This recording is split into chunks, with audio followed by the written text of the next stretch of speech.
తాకట్టులో ఉన్న బంగారాన్ని విడిపించి ఆ రోజు ఆన్లైన్ రేటుకే మేము కొంటాం. Sharma gold company. నమస్కారం.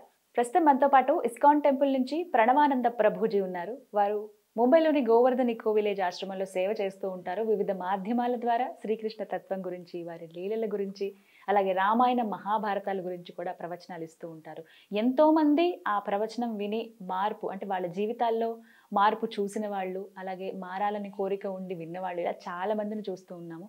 రకరకాల అంశాలపైన ప్రభుజీ మాట్లాడుతూ ఉంటారు. అయితే ఇవాళ ప్రత్యేకించి ఒక శుభ సందర్భం గురించి మాట్లాడుకోబోతున్నాం. జనవరి 22వ తారీఖున ఆ శ్రీరాముల వారి పునః ప్రతిష్ఠ జరుగుతోంది అయోధ్యలో.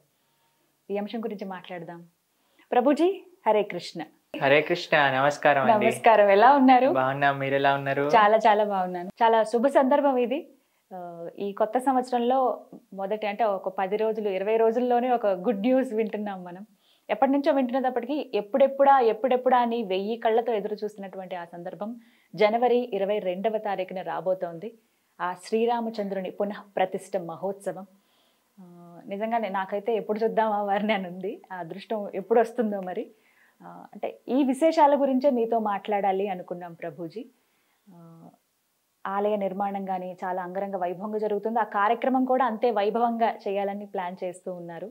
అలాగే అందరికీ వీలు కుదిరేలాగా ట్రావెలింగ్కి అన్నిటికీ ఏర్పాట్లు అయితే జరిగిపోయాయి. ఇంకా కొద్ది రోజుల్లోనే మళ్ళీ ఆలయం ప్రారంభం అవుతోంది, పునః ప్రారంభం కాబోతోంది. ఆ ప్రతిష్ఠ మహోత్సవం, వీటి గురించి ఏం చెప్తారు? అసలు అయోధ్యలో ఏం జరిగింది, ఇప్పుడు ఏం జరుగుతోంది అని అంటే ఏం చెప్తారు? మనందరికీ నిజంగా ఇది ఒక హ్యాపీ న్యూ ఇయర్. ఎందుకంటే మన రాముడు ఇన్ని సంవత్సరాల తర్వాత మళ్ళీ ఆయన ఆలయంలోకి ప్రవేశించబోతున్నారు. మనందరికీ తెలుసు, రాముడు త్రేతాయుగంలో అయోధ్య నగరంలో ఆవిర్భవించారు. స్వామి యొక్క వైభవం, రామో విగ్రహవాన్ ధర్మ, రాసిపోసిన ధర్మస్వరూపమే రామచంద్రమూర్తి. అంటే ప్రేమ, వినయం, భక్తి, ఇవన్నీ గురువు పట్ల, ఆచార్యుల పట్ల, తండ్రి పట్ల, తల్లి పట్ల, భార్య పట్ల, తమ్ముళ్ళ పట్ల, ప్రజల పట్ల, స్నేహితుల పట్ల, అందరి పట్ల కూడా రాముడు చూపించిన ఆ పరిమితమైన ప్రేమ, ధర్మము, వినయము, ఇదే రామచంద్రమూర్తి అని అంటే. మనందరినీ కూడా అసలు ధర్మం అంటే ఏంటి, అసలు ధర్మాచరణ అంటే ఎలా ఉంటుంది అని ఆచరించి నిరూపించిన వారు మన రామచంద్రమూర్తి. శ్రీరాముడు నిజంగా వారిని చూసి నేర్చుకోవాలి. మనకి భారతదేశం అంటేనే రామరాజ్యం అని మాట్లాడతాం కదండి. రాముడు అంటే ధర్మం గురించి ఎక్కడెక్కడ ప్రస్తావన వస్తుందో అక్కడ రాముడు ప్రస్తావన రావాల్సింది. రాముడు అని అంటే ధర్మం, ధర్మం అంటే రాముడు. వాళ్ళు ఆ రెండు సేమ్, ఇంకా వేరు కాదు. అటు రామచంద్రమూర్తి యొక్క అద్భుతమైన ఆ చరిత్ర రామాయణం మనం చూస్తాం. రామాయణం ఎన్ని లక్షల కోట్ల సంవత్సరాల నుంచి మనకు వస్తూ ఉంది. వాటిని మనం చదువుతూ ఉన్నాం. ఎంత బ్రహ్మాండంగా రామాయణ ప్రవచనాలు చేస్తూ ఉంటాం. రామచంద్రమూర్తి యొక్క ఆలయాలు మనకి ఎక్కడ కనిపిస్తే అక్కడ రామాలయం లేని ఊరు ఉంటుందా అండి? ఖచ్చితంగా. మన తెలుగు వాళ్ళకి ఇంకొకమైన ఒక గొప్ప అదృష్టం ఏంటి అంటే, రాముడు ఇక్కడ ఉన్నాడు. మన అరణ్యవాసం చేసినప్పుడు భద్రాచల క్షేత్రం, ఆ భద్రాచలం క్షేత్రంలో ఆ రాముడు ఉన్నంత సౌందర్యం ఇంకెక్కడ మనం చూడం. ఎంత అందంగా ఉంటారు రాముడు. అమ్మవారిని చక్కగా ఒళ్ళో పెట్టుకొని ఉంటారు అన్నమాట.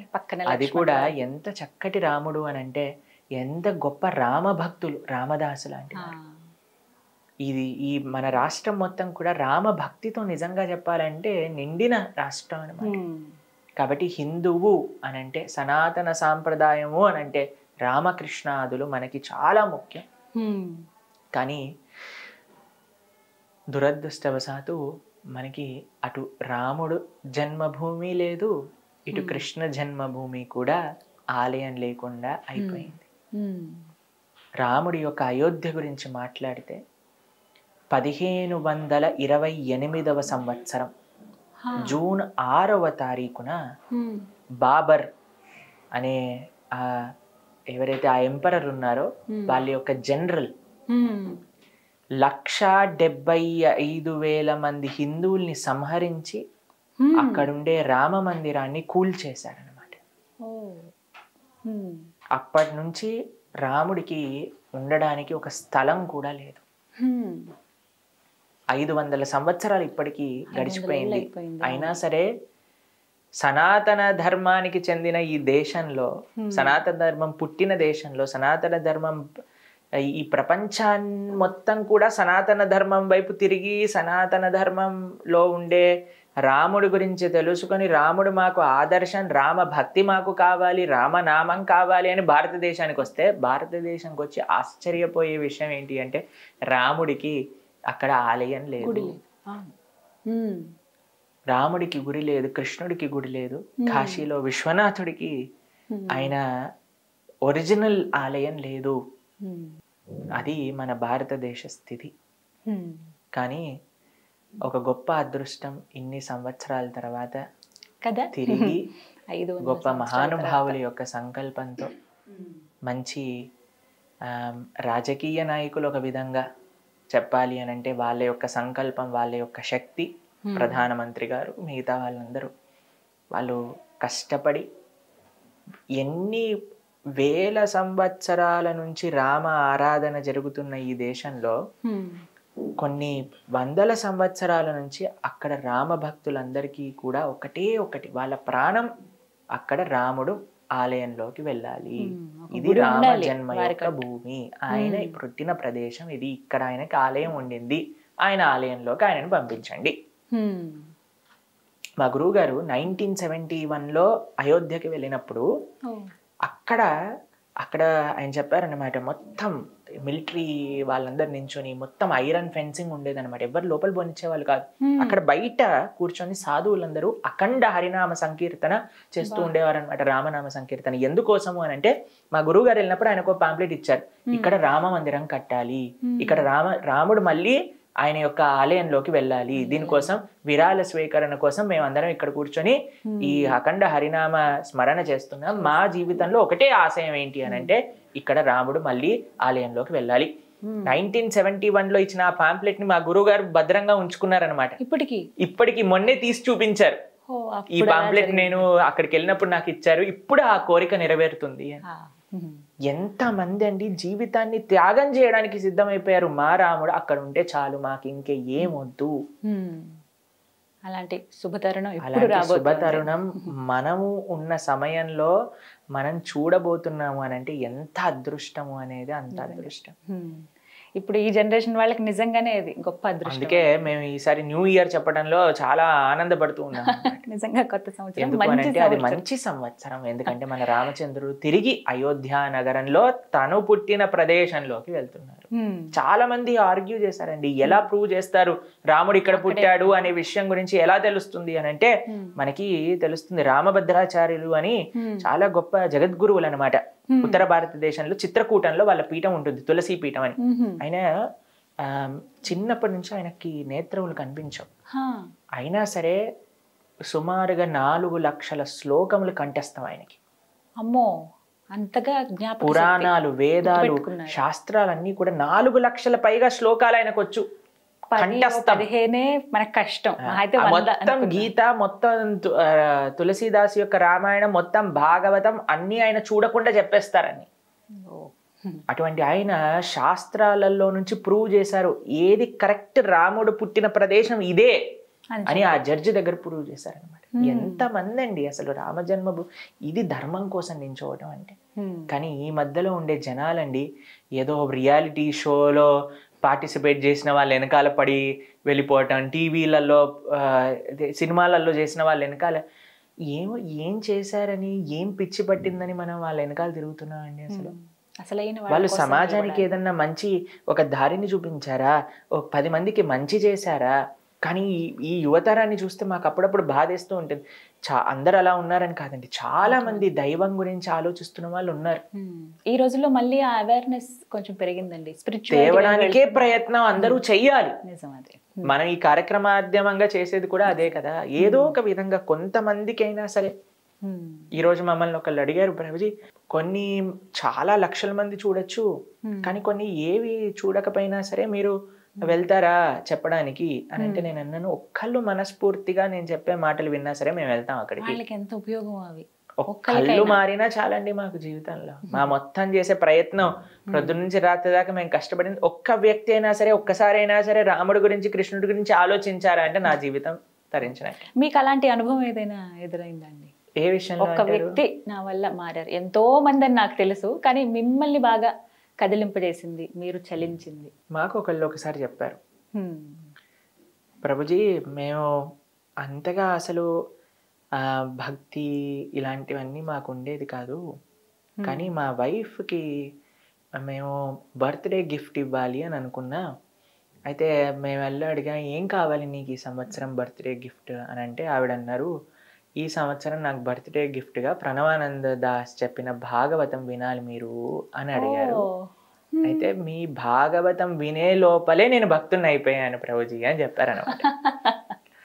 ఇలాంటివి విన్నప్పుడు మాకు చాలా ఆనందం వేస్తుంది, అరే మేము ఒకళ్ళ జీవితంలో ప్రభావితం చేయగలిగామే అని. లేదా చాలా మంది చెప్తుంటారు, ప్రభుజీ మేము సూసైడ్ చేసుకునే పరిస్థితిలో ఉన్న వాళ్ళం, మీ ప్రవచనాలు ఏదో ఒక విధంగా మమ్మల్ని ఉజ్జీవింపజేశాయి, మేము ఇప్పుడు ఎంత చక్కగా మేము ఆనందంగా ఉంటూ 10 మందికి ఆనందాన్ని పంచుతున్నాం. మొట్టమొదట మనం వీడియో చేసినప్పుడు కూడా ప్రభుజీ ఇదే అంశం మాట్లాడుకున్నాం. నిజంగా చాలా మంది అలా డిప్రెషన్లో ఉండి సూసైడ్ దాకా వెళ్ళిపోయిన వాళ్ళు కూడా ప్రణవానంద ప్రభుజీ వారి ప్రవచనం విని, వారు చెప్పినటువంటి కొన్ని వాక్యాలు విని ఇంకా జీవితం ఉంది అయిపోలేదు అని ఆగిపోయిన వాళ్ళు చాలా మంది ఉన్నారు. ఇది వాస్తవం, ఎందుకంటే కామెంట్స్ రూపంలో కూడా కొన్ని చూస్తాం కదా, వాళ్ళ అనుభవాలు చెప్తూ ఉంటారు.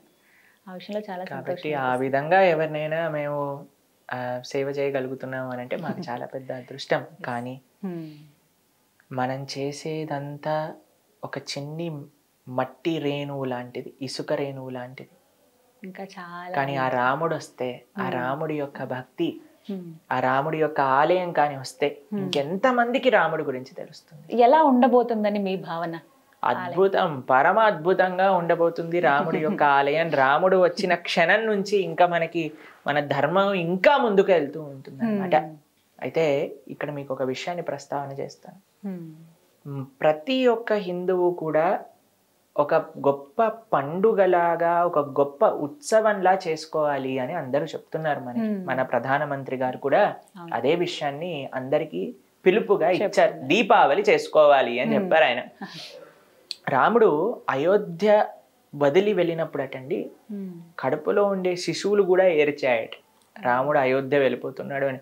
చెట్లన్నీ రాముడు వెళ్ళిపోతున్న వైపుకి వంగిపోయి వంగిపోయి వంగిపోయి 14 సంవత్సరాలు పూలే విరుచుకోలేదట, ఒక పండు కూడా కాయలేదట. ఇంట్లో ఉండే చిన్న చిన్న ప్రాణులు, పిల్లులు, ఇవి కూడా రాముడి వైపే ఏడుస్తూ ఏడుస్తూ వెళ్ళిపోయాయట. ఒక్క పండుగ, ఒక్క ఉత్సవం రాముడు లేక అసలు అయోధ్య వాసులందరూ కూడా అంతా బాధపడ్డారట. కానీ ఎప్పుడైతే రాముడు వస్తున్నాడో ఆనందంతో వాళ్ళప్పుడు 14 సంవత్సరాల తర్వాత దీపం వెలిగించి తోరణం కట్టుకొని ముగ్గేసి రాముడిని స్వాగతించారట. కాబట్టి మనకి దీపావళి రాముడి యొక్క స్వాగతం. నిజమైన దీపావళి జనవరి 22.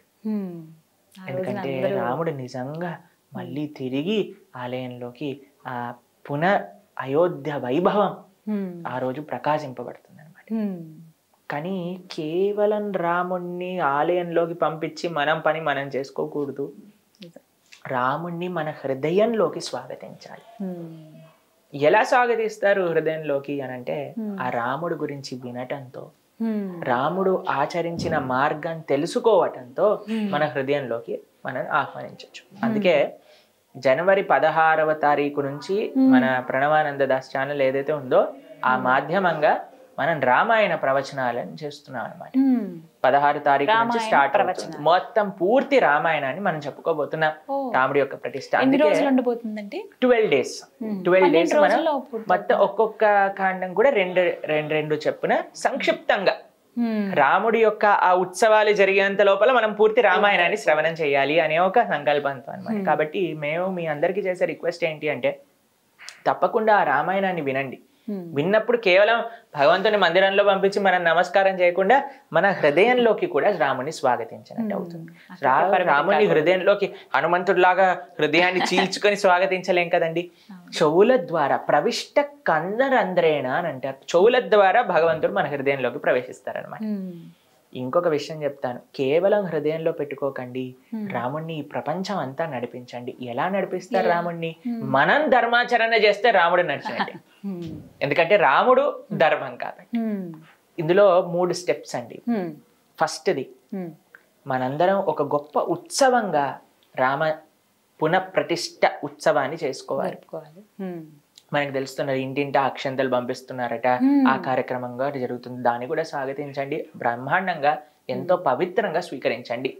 దాంతో పాటు మీరు 22 జనవరి తారీఖున అద్భుతమైన దీపోత్సవంగా చేసుకోండి.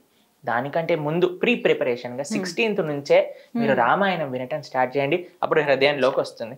రాముడు వచ్చేసాడు ఆలయంలోకి, రాముడు వచ్చేసాడు మన హృదయంలో. దాని తర్వాత ఒక చిన్న మార్పు మన జీవితంలో తెచ్చుకుందాం.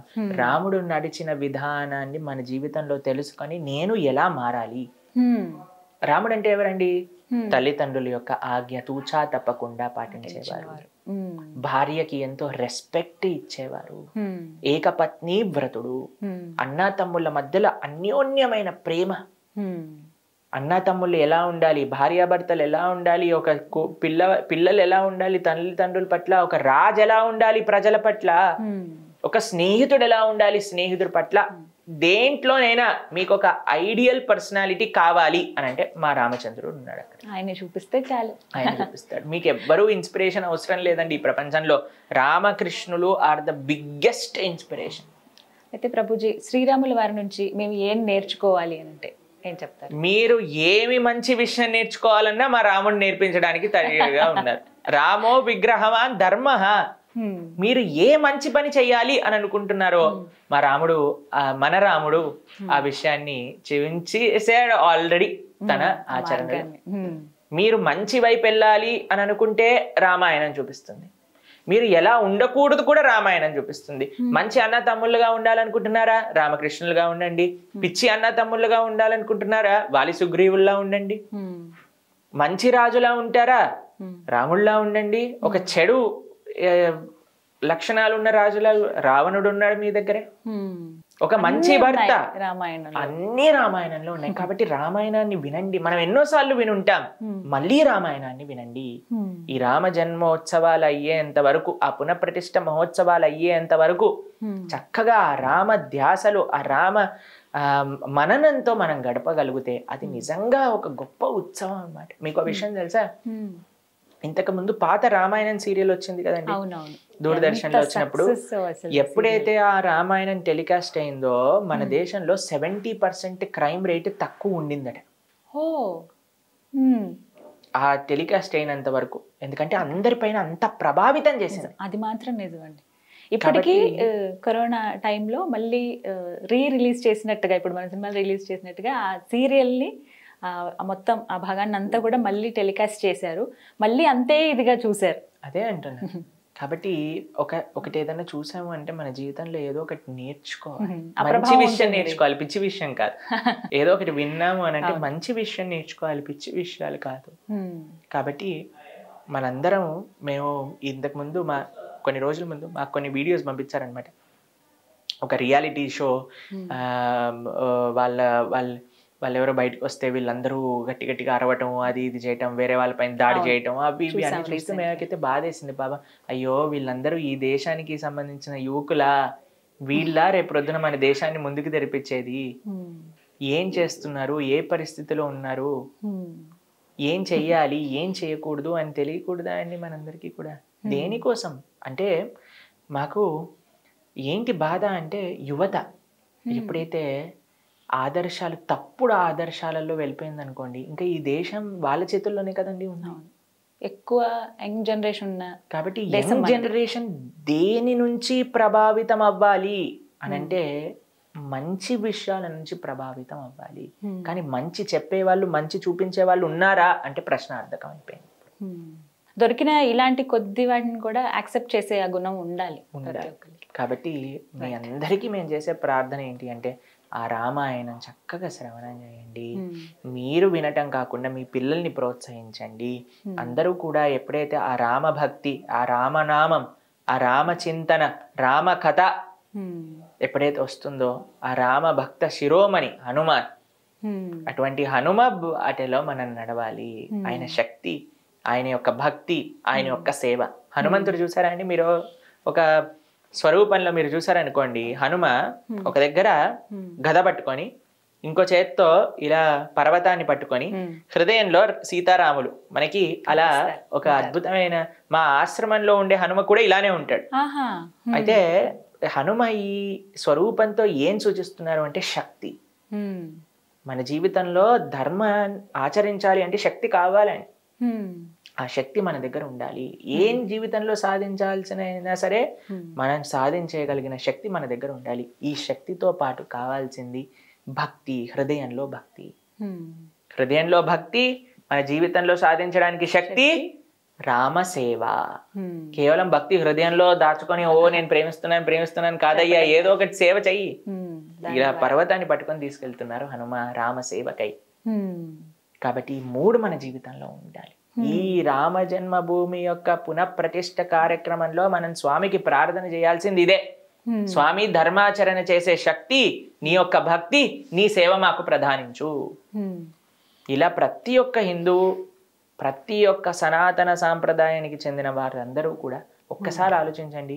ఈ ప్రపంచంలో, ఈ దేశంలో, కనీసం ఈ రాష్ట్రంలో ఉన్న వాళ్ళందరూ కూడా ఈ రామ జన్మోత్సవం యొక్క కారణం చేతనైనా రామాయణం వింటే ఎంత మార్పు వస్తుంది జీవితాలు. ఖచ్చితంగా మార్పు వస్తుంది.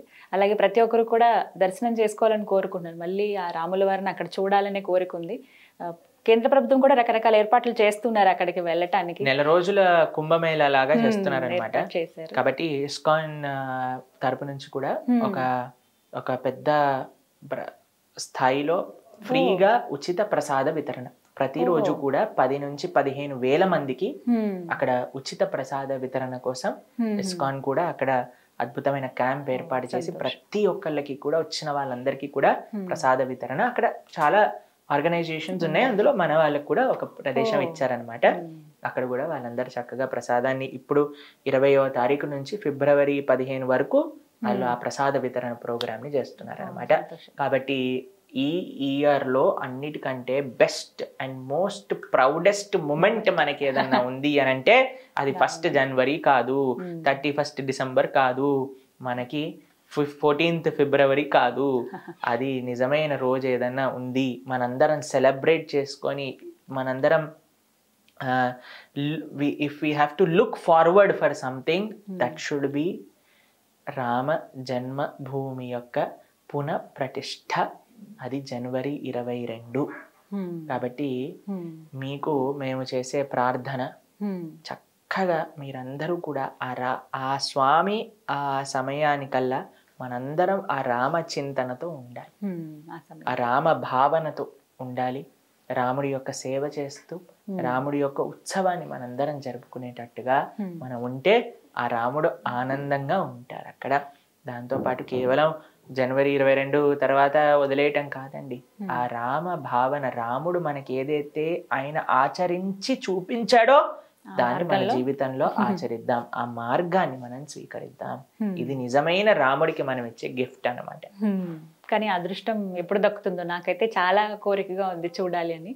మొదటి రోజే చూడాలని అలా ఆశ లేదు, కానీ కనీసం ఈ సంవత్సరంలో వెళ్తే చాలా అంతకన్నా. చాలా మంది మమ్మల్ని అడిగారు, ప్రభుజీ మీరు ఒక అయోధ్య యాత్ర తీసుకెళ్ళండి ఈ సంవత్సరం అని. మేమన్నాం ప్రయత్నిస్తాం, తప్పకుండా ప్రారంభం అవుతాయి అవి కూడా, తీసుకెళ్దాం అయోధ్య యాత్ర, రామలల్ల దర్శనం చేసుకుందాం అందరం కలిసి. ఖచ్చితంగా ఆ దర్శన భాగ్యం మాకు కూడా కలిగితే. మాకైతే 1000 కళ్ళతో ఓపిక పడుతున్నా, ఎప్పుడు రాముడు చూస్తా, ఎప్పుడు రాముడు చూస్తా, ఎప్పుడు రాముడు ఆలయానికి వెళ్తాం. మందిరం కూడా చాలా ప్రత్యేకతలు ఉన్నాయండి. ఒక్కొక్క ప్రాంతం నుంచి ఒక్కొక్క వస్తువు తీసుకుంటున్నారు. తలుపులు ఒక దగ్గర గంట, చాలా భారీ గంట ఏర్పాటు చేశారని, స్వామివారి పాదాలు గాని విగ్రహాలు గాని అన్ని ప్రత్యేకమే. మన రాముడికి అన్నిటికంటే బెస్ట్ ఇవ్వాలి కదండి, భగవంతుడికి అన్నిటికంటే బెస్ట్ ఇవ్వాలి కదా రాముడు. కాబట్టి మన అనుకోవాలి అందరం కూడా, మన రామచంద్రమూర్తి, మన సీతమ్మ తల్లి, మన లక్ష్మణ స్వామి, మన హనుమ. కాబట్టి మన ఇంటి ఉత్సవంలో, మన ఇంట్లో పెళ్ళవుతే మనం ఎంత ఆనందపడతామో అంత ఆనందపడాలి. ఆ ప్రేమ, ఆ భక్తి రావాలి అని అంటే ఇంకా ఏం మార్గం లేదండి, మీరు రాముడి గురించి వినాల్సిందే. ఆ రాముడి యొక్క తత్వాన్ని మనం తెలుసుకుంటే ఇంకా ఆయనతో ప్రేమలో పడకుండా ఉండలేము ఎవరం కూడా. కాబట్టి ఆ రామాయణాన్ని విందాం. అందుకే అన్నిటికీ సొల్యూషన్ ఏంటి అంటే రామాయణాన్ని వినటం. ఎక్కడెక్కడ ఎవరెవరు బాధపడుతున్నా సరే రామాయణంలో చూస్తాను, రాముడి కథనే వాళ్ళని ఆ బాధ నుంచి బయటికి తీసుకెళ్తాం. సీతమ్మ తల్లి కూడా ఒక క్షణంలో బాధపడింది, బ్రతకటం ఎందుకు అనుకుంది, హనుమ రామకథను వినిపించారు. బ్రహ్మాండంగా ఆనందంగా అయిపోయింది సీతమ్మ తల్లి. కాబట్టి రామకథ, రామనామం, రామసేవ, రామభక్తులు వీళ్ళే మనకి శరణు. చూద్దాం అదృష్టం ఎలా ఉందో అనేది. చాలా చక్కగా వివరించారు ప్రభుజీ. నమస్కారం అండి. హరే కృష్ణ. సుమన్ టీవీలో మీ పర్సనల్ అండ్ బిజినెస్ ప్రమోషన్స్ కోసం కింది నెంబర్కి కాంటాక్ట్ చేయండి.